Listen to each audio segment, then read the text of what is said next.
नमस्कार साथियों, स्वागत है आपका। कैसे हैं आप लोग? आशा करता हूँ अच्छे होंगे, घर पर बिल्कुल स्वस्थ होंगे, मस्त होंगे, पढ़ाई में व्यस्त होंगे। साथियों, इस वीडियो के दौरान अपन चर्चा करेंगे रीट से जुड़े कुछ अहम बिंदुओं पर, जैसे जो मुख्य परीक्षा हो गई और अंतिम मेरिट बनेगी तृतीय श्रेणी शिक्षक अध्यापक भर्ती 2022-23 की, उसमें पात्रता परीक्षा का कितना कुछ वेटेज रह सकता है या नहीं रह सकता है। साथ में इस बार पेपर को लेकर कुछ नए इंतजाम किए गए हैं और एडमिट कार्ड आपके कब तक आ सकते हैं। साथ में रीट 2021 रीट 2022 के जो है, इसके अंदर विभिन्न वर्गों को किस प्रकार की कितनी छूट दी गई है, इसके बारे में अपन इस वीडियो के अंदर चर्चा करेंगे और विशेष जानकारी आपको इस वीडियो के अंदर मिलेगी। उम्मीद करता हूँ आप इस वीडियो के अंदर अंत तक जुड़े रहेंगे और वीडियो को शेयर करिएगा, क्योंकि काफ़ी लंबे समय बाद चैनल पर वीडियो आने शुरू हुए हैं, जिससे क्या है कि चैनल की रीच कम हो चुकी है और वीडियो जो है जा नहीं रहे सभी तक। तो आप लोग थोड़ा शेयर कर दीजिएगा ताकि सब तक पहुँचे, और वीडियो को लाइक कर दीजिएगा। चैनल पर पहली बार आए तो सब्सक्राइब कर लीजिएगा। चलिए इस वीडियो को शुरू करते हैं।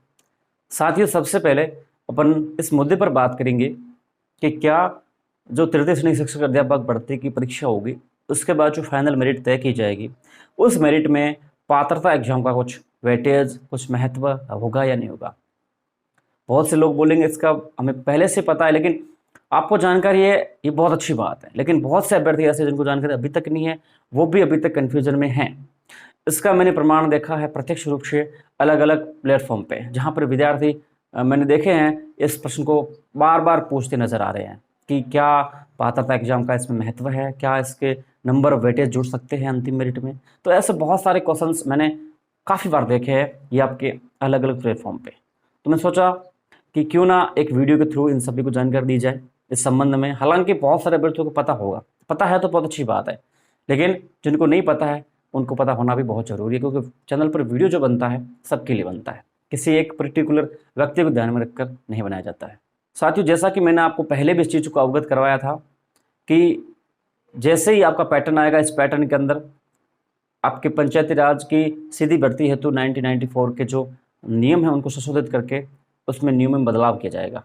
जिस प्रकार से वसुंधरा जी राजे ने बदलाव करके जो 12-13 का पैटर्न था उसको हटा के रीट का पैटर्न डाला कि रीट के 100% अंकों पर L1 की मेरिट बनेगी और उसमें आपके 70-30 का रेशियो के साथ आपका मेरिट बनेगी। ये आपके वसुंधरा जी के कार्यकाल में हुआ था। 1994 के जो सीधी भर्ती के नियम थे उसको बदला गया था।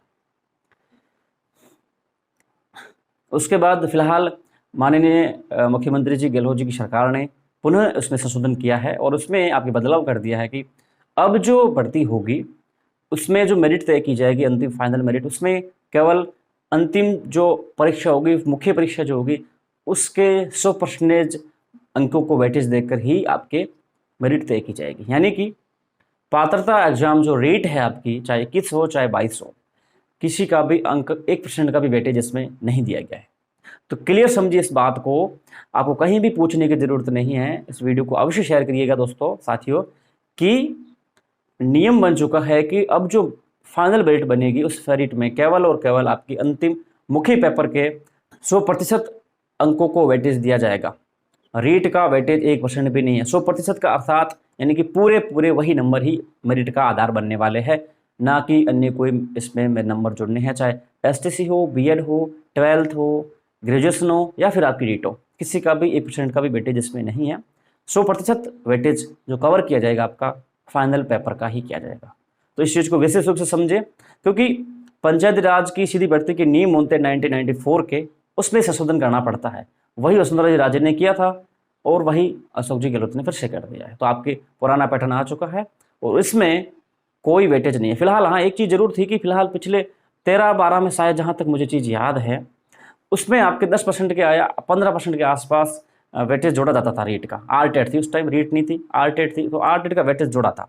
ये चीज़ जहाँ तक मुझे याद है, लेकिन फिलहाल ऐसा नहीं किया गया। क्यों नहीं किया गया? वो अपने अपने समय के अनुसार, जो समय की मांग के अनुसार बदलाव किए गए हैं, तो उचित लगा होगा अधिकारी गणों को, तो वो कर दिया है। तो ये फाइनल चीज़ है। इस बार दोस्तों एक बड़ा परिवर्तन किया गया सुरक्षा के नाम पर। यानी कि अपने कई विभिन्न प्रतियोगी परीक्षाओं में देखा होगा कि पेपर होने के बाद पेपर की कॉपी जो होती है, पेपर, वो परीक्षार्थी को नहीं दिया जाता है। उसकी ओमार शेड की जो कार्बन कॉपी होती है वही देते हैं आपको मिलान के लिए, बस पेपर आपको नहीं दिया जाता है, आपने काफ़ी बार देखा होगा। तो वही चीज़ इस बार रीट में होने की पूरी पूरी संभावनाएं हैं, यानी कि आपको पेपर जो होगा आपका वो वापस ले लिया जाएगा। ओमार शीट के पीछे जो कार्बन कॉपी होगी वो आपको केवल गोले सही मिलान करने के लिए, एग्जैक्ट करने के लिए दी जाएगी। ठीक है, आपको पेपर मिलने की संभावनाएं नहीं है, इस बार ही पेपर आपको नहीं मिलेगा। तो उम्मीद करता हूँ आप प्रश्नों को थोड़ा ध्यान रखें, किन किन प्रश्नों को आप करते आ रहे हैं, और जितने भी प्रश्न आपने किए हैं वो प्रश्न अगर आपको याद रहे, ऑप्शन से याद रहे, तो अपना टेलीग्राम चैनल है टीचर गुरुजी के नाम से सर्च करके आप जुड़िए, वहाँ पे आपको प्रश्न लिख देने हैं सारे, और फिर अपन मिलके हैं सारे देख के अपन आंसर की बनाने की कोशिश करेंगे मिलके सारे प्रश्नों को देखकर। तो आप थोड़ा सा इस बात को ध्यान रखें, पेपर आपको नहीं मिलेगा तो प्रश्नों को आप थोड़ा सा याद रखने की कोशिश करिएगा। अब दोस्तों एक चीज़ थी कि 14 से आपको एडमिट कार्ड मिलने थे, बोर्ड की घोषणा थी, लेकिन इस बार फिर से सिक्योरिटी रीजंस के चलते, सुरक्षा के कारणों के चलते इस बार फिर से एक नई चीज़ की गई है कि अभ्यर्थियों को परेशानी भी ना हो और सिक्योरिटी के साथ में रहे। अर्थात आपको एग्ज़ाम सिटी बता दी गई, आपका सेंटर कौन सी सिटी के अंदर रहेगा वो आपको पहले से सूचना दी गई है।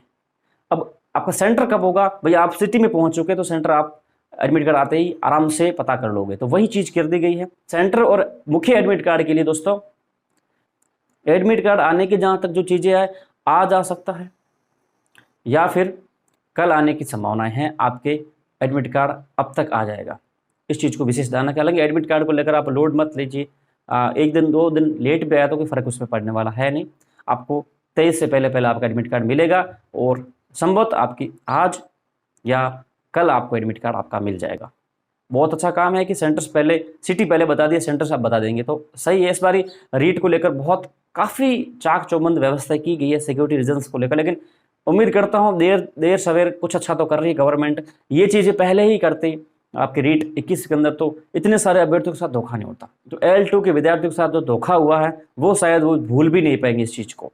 तो ये सारी चीज़ें सिक्योरिटी रीजंस, पेपर आउट, फर्जीवाड़े के चक्कर में हुई और पेपर रद्द हुआ था। तो सबसे बड़ा जो दुख, सबसे बड़ा जो घाटा हुआ वो L2 के विद्यार्थी को हुआ।